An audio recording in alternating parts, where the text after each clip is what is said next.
ঘরের মধ্যে বসে জিকির মারেন। মদিনার থেকে উমর এসে সবগুলো মুসলমান করছে।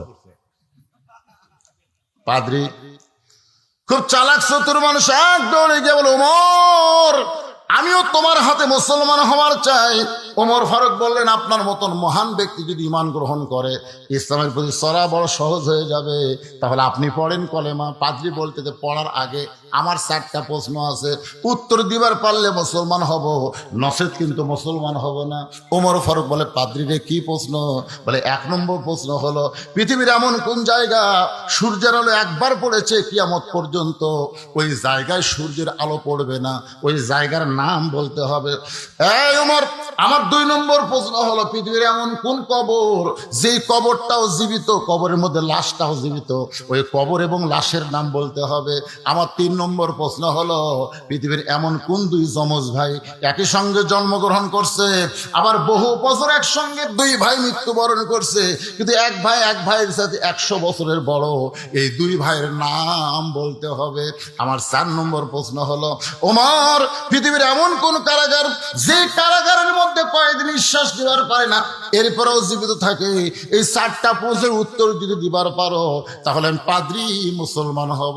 ওমর ফারুক বলে, পাদ্রী ভাই উত্তর তো দেওয়ার কথা, দূরের কথা এমন প্রশ্ন আমি জীবনে শুনি নাই। ওমর ফারুক উত্তর দিবার না পারে, তখন পাদ্রী আর ঈমান গ্রহণ করে নাই।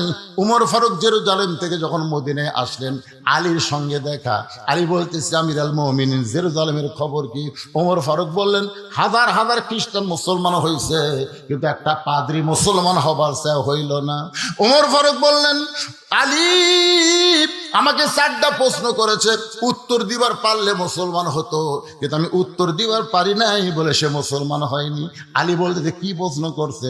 ওমর ফারুক বলে, 1 নম্বর প্রশ্ন হলো, পৃথিবীর এমন কোন জায়গা সূর্যের একবার পড়েছে কিয়ামত পর্যন্ত পড়বে না, ওই জায়গার নাম কি?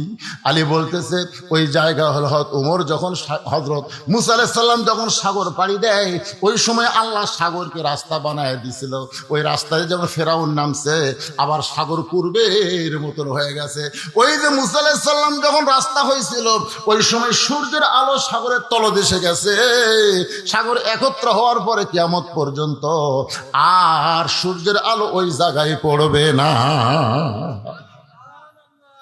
ওমর ফারুক কয়, আলী রে আমার প্রশ্ন কোয়া শেষ না হতে উত্তর শেষ। 2 নম্বর প্রশ্ন হলো, পৃথিবীর এমন কোন কবর জীবিত, লাশটাও জীবিত? আলী বলতেছে, কবর হলো মাছ আর লাশ হলো ইউনূস আলাইহিস সালাতু ওয়াস সালাম। ওমর বলে, আলী রে 3 নম্বর প্রশ্ন হলো, এমন কোন 2 ভাই একই সঙ্গে জন্মগ্রহণ করছে, বহু বছর পরে একসঙ্গে আবার মৃত্যুবরণ করছে, কিন্তু এক ভাইয়ের সাথে 100 বছরের বড়? আলী বলতেছে, এক ভাইয়ের নাম হলো ওজাইর, আর এক ভাইয়ের নাম আজিজ আলাইহিস সালাম। ওজাইরকে আল্লাহ তাআলা 100 বছরে ঘুম দিছিল, 100 বছর ঘুমের পরে আবার চেতন করে হায়াত দিল। আবার কাফেররা 2 ভাইকে একসঙ্গে হত্যা করলো, কিন্তু ওজাইর ঘুমের মধ্যে থাকার কারণে 100 বছর সে ছোট ছিল।